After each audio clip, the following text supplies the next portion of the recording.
আসসালামু আলাইকুম প্রিয় দর্শক, দেখুন আসলে আমরা কতটুকু কাজ করছি না করছি তার নমুনা এখন দেখেন একটু। আমরা জোহরে সেই নামাজ কালাম পড়ে সেই বেরিয়েছি, এখন বাজে হচ্ছে 3:35 বাজে। তো সেই ধরে আমরা এই যে আমাদের কাদের ভাইয়ের ব্যানার টাঙাচ্ছি, আর ওই পাশে দুটো দাঁড়িপাল্লা টাঙাইছে আসলাম।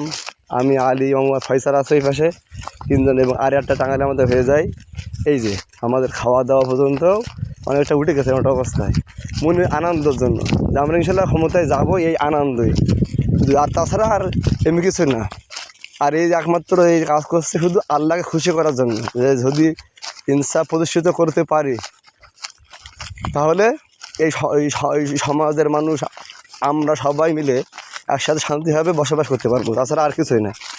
এই কারণে আমরা এই যে এত দৌড়াচ্ছি, যেন আল্লাহ আমাকে দৌড়ানোর জন্য আল্লাহ সফল করে, এই আশা রেখে আপনাদের কাছ থেকে বিদায় নিচ্ছি। এবং আপনারা আমার জন্য সবাই দোয়া করবেন যেন আমরা সুন্দরভাবে প্রত্যেকটা কাজ যেন করতে পারি। আল্লাহ সেই তৌফিক দান করেন, আমিন।